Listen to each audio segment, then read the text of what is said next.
Olha só, o Supremo Tribunal Federal concluiu o julgamento, sobre a responsabilidade das redes sociais por conteúdos ilegais publicados. Por 8 votos a 3, os ministros consideram parcialmente inconstitucionais as regras previstas no artigo 19 do Marco Civil da Internet e estabeleceram que as plataformas digitais têm o dever de retirar conteúdos ilícitos após terem sido comunicadas sobre isso, Foi mantida uma exceção para os crimes contra a honra. O presidente do STF, o ministro Luiz Eduardo Barroso, ele lembrou que a corte ela preservou, ao máximo aí a liberdade de expressão. Prezados colegas, que nós produzimos uma solução bem equilibrada e moderada dentro das circunstâncias de um tema que é divisivo em todo o mundo, e nós preservamos na maior extensão possível a liberdade de expressão, sem permitir, no entanto, que o mundo desabe num abismo de incivilidade, legitimando discursos de ódio ou crimes indiscriminadamente praticados na rede. Bom, e nós separamos aqui os principais pontos dessa mudança, E nós convidamos o advogado especialista em direito digital, Alexandre Ateniense, para conversar conosco e também analisar essas medidas, E o primeiro ponto que eu gostaria de abordar aqui é que as redes sociais podem ser responsabilizadas aí por danos gerados, por conteúdos publicados por terceiros que envolvam crimes ou atos ilícitos, caso sejam notificadas e não removam ali a postagem. Para crimes como calúnia, difamação e injúria, continuam valendo as regras atuais de que é necessária uma ordem judicial para a remoção. Somente se a ordem for descumprida é que as plataformas têm aí essa responsabilidade. Caso um conteúdo que já tenha sido reconhecido como ofensivo aí pelo judiciário seja replicado, os provedores devem remover as publicações a partir de uma notificação. Também há necessidade de ordem judicial para remoção de conteúdos em serviços de mensagens, como, por exemplo, o WhatsApp, o Telegram, para e-mail e para aplicativos de reuniões fechadas também, como é o caso do Zoom.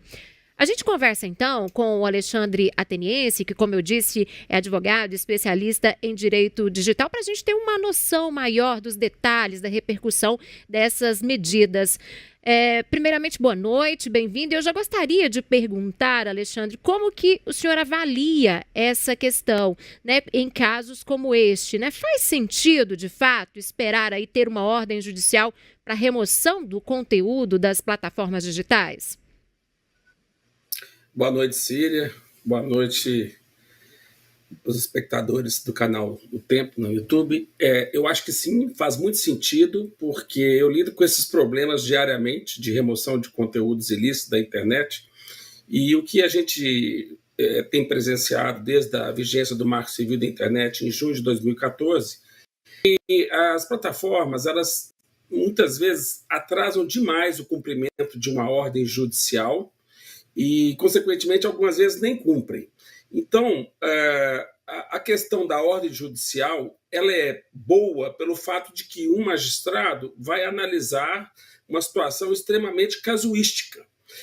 Só que tem situações que agora foram modificadas com essa decisão do Supremo, relacionado, por exemplo, a ilícitos gravíssimos, como sequestro, indução a suicídio, racismo, violência contra a mulher. Nesses casos, nós temos uma mudança, ou seja, bastaria uma notificação direta da vítima contra o provedor, e esse provedor terá agora o dever de fazer essa remoção.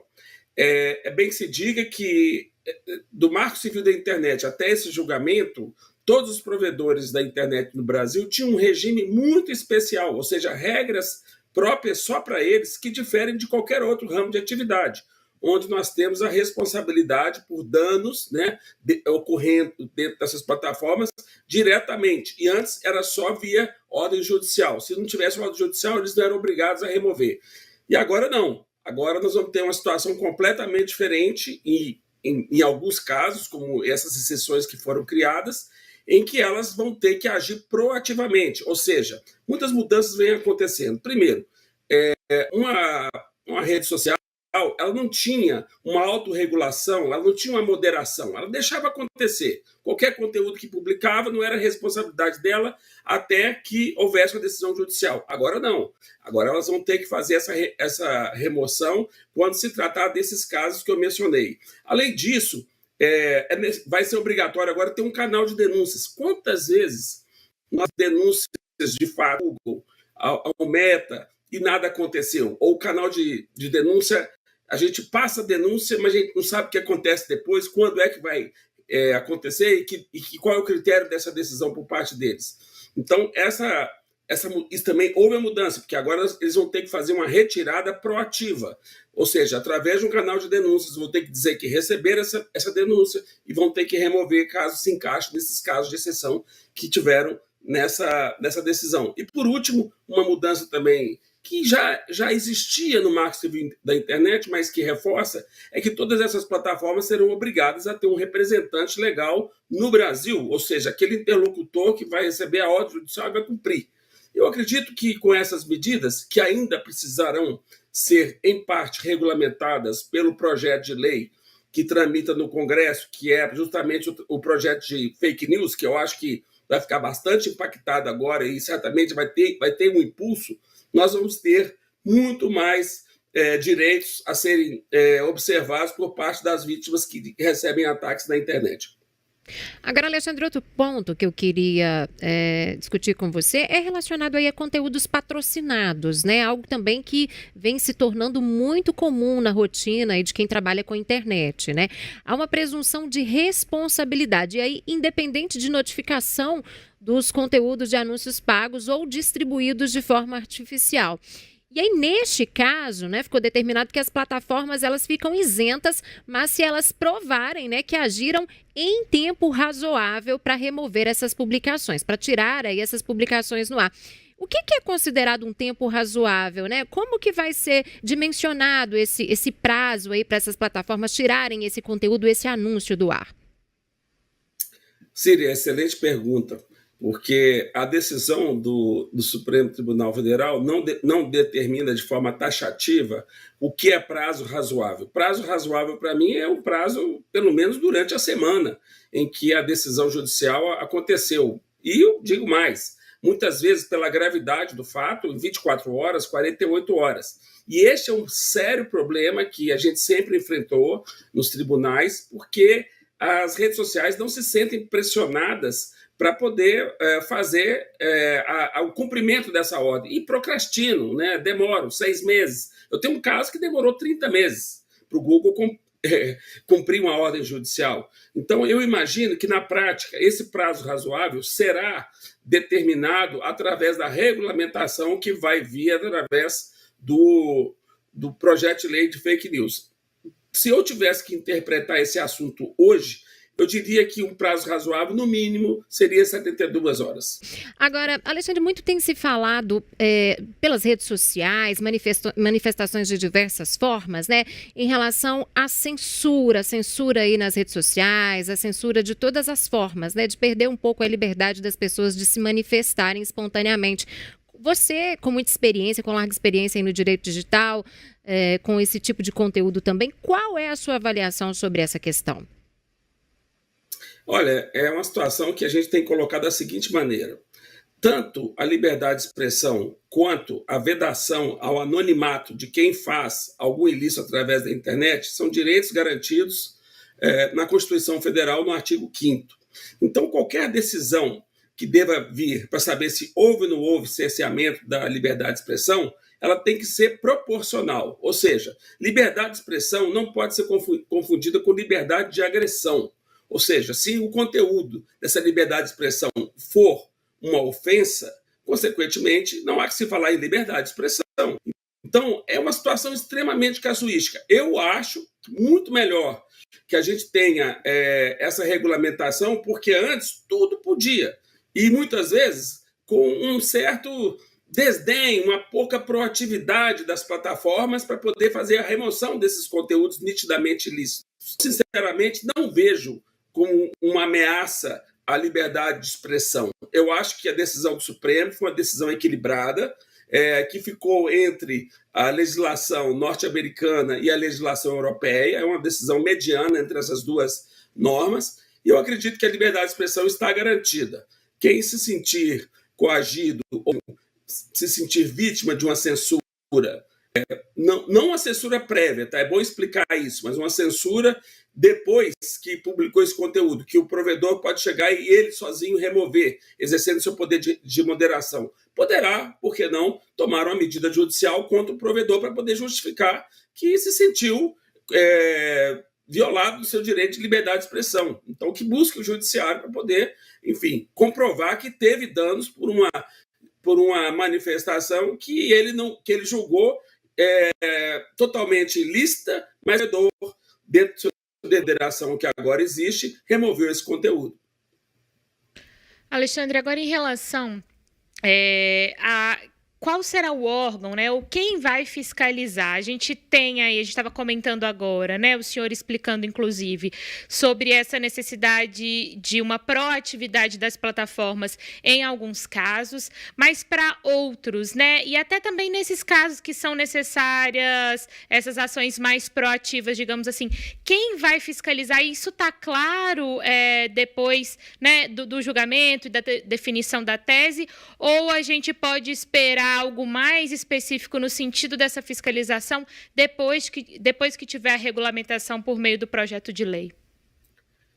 Eu acho que não precisamos da regulamentação do projeto de lei para poder ter a eficácia dessas medidas que agora surgiram com esse julgamento.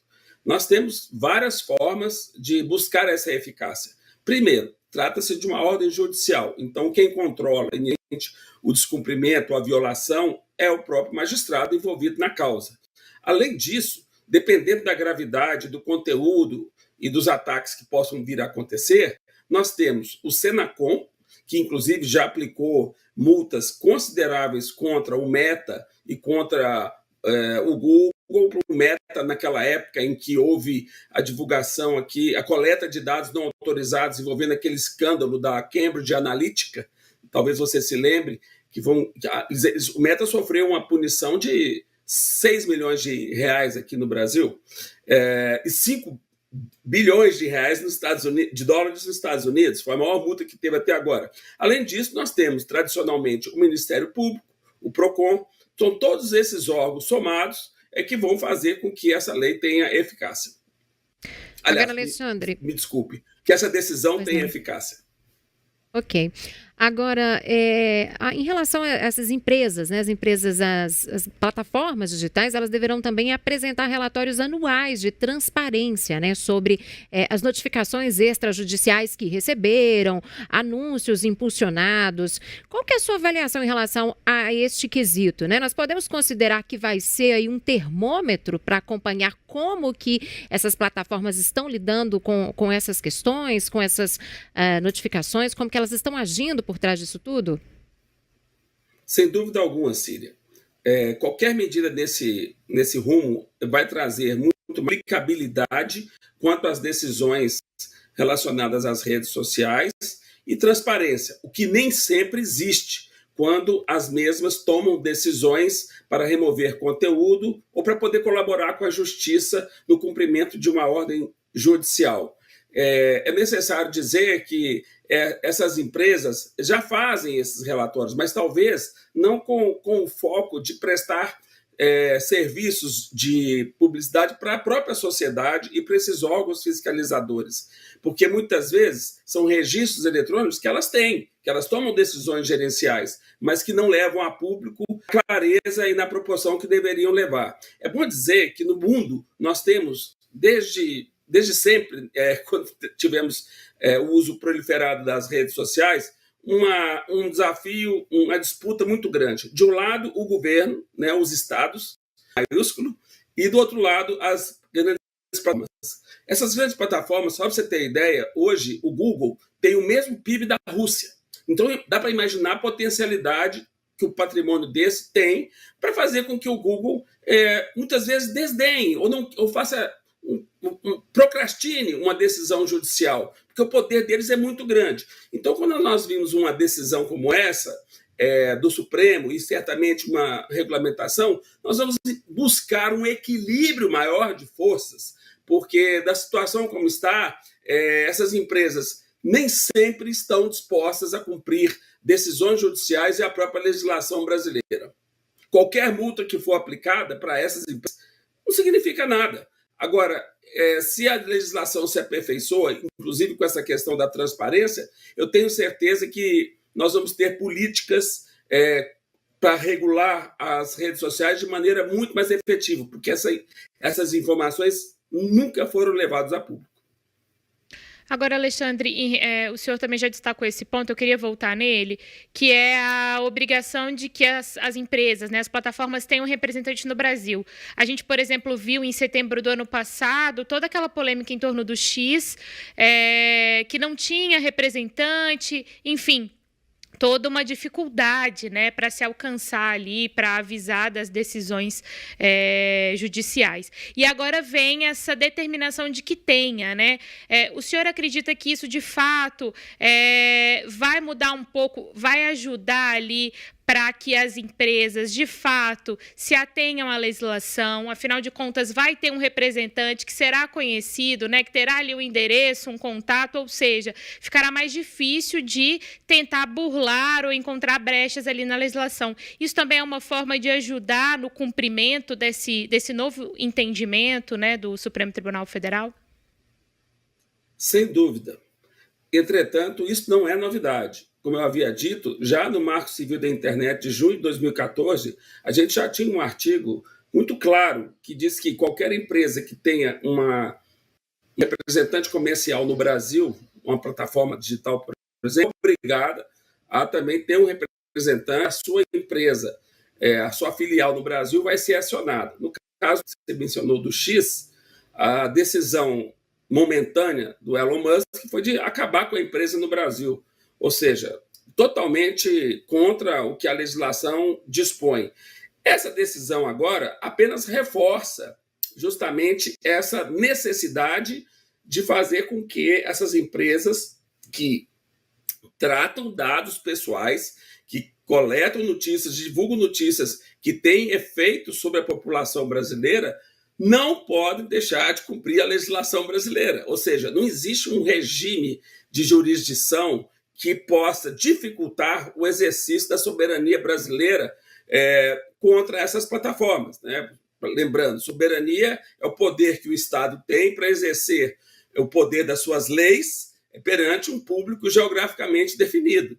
Então, nesse caso, as plataformas sempre quiseram dificultar, porque falavam, não, na verdade, esse conteúdo não está no Brasil, está armazenado nos Estados Unidos. Ora, não importa onde que está armazenado, se os efeitos dessa publicação, ou seja, se os ilícitos acabam refletindo no Brasil, elas são responsáveis para poder fazer remoção desses conteúdos e a interlocução sempre vai existir através desse representante que, mais uma vez, foi ponto de exigência inequívoca, para que elas simplesmente não venham ao Brasil apenas para lucrar com a venda de links patrocinados, mas também que cumpram as legislações e as decisões judiciais brasileiras.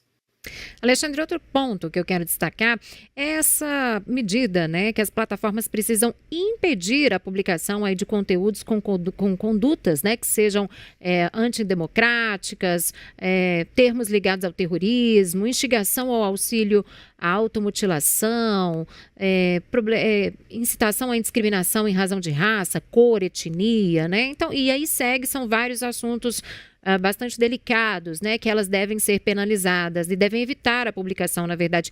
Eu queria entender como que o senhor enxerga e, na prática, a implementação dessa medida.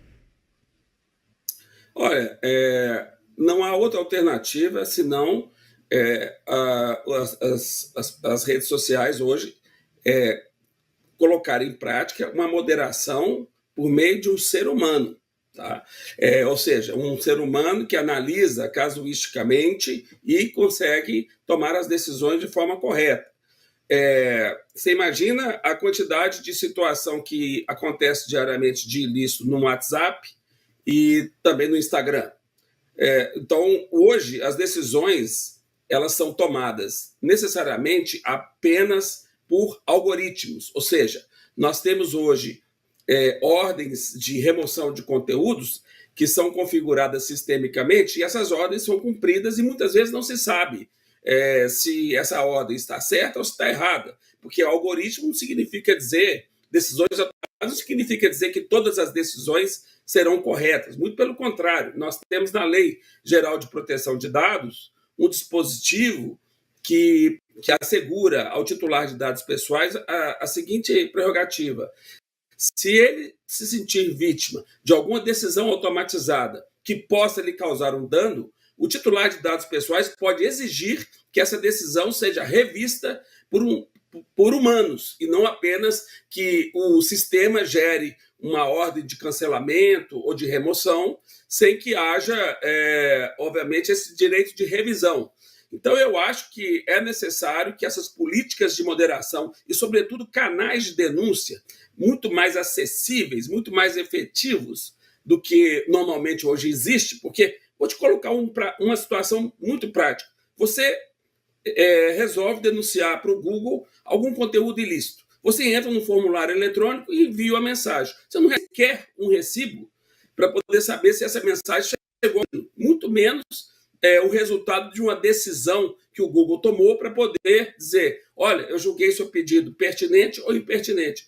Então, espera-se que esse canal de denúncias e essa maior transparência através desses relatórios venham sanar esses problemas que eu enfrento todo dia, que dá para notar nitidamente que as decisões automatizadas com o uso de inteligência artificial podem errar e, consequentemente, podem causar danos aos titulares de dados pessoais do cidadão brasileiro como um todo. Tá certo, Alexandre Ateniense, muito obrigada pela sua participação. O Alexandre Ateniense é advogado especialista em direito digital. Muito obrigada por nos ajudar a entender melhor aí um pouco dessas mudanças que estão por vir. Uma ótima noite para você. Obrigado, Síria. É um prazer falar com você e esse assunto ainda vai dar muito, muito pano para manga. Certamente nós vamos ter outra pauta nesse assunto. Conte com um abraço.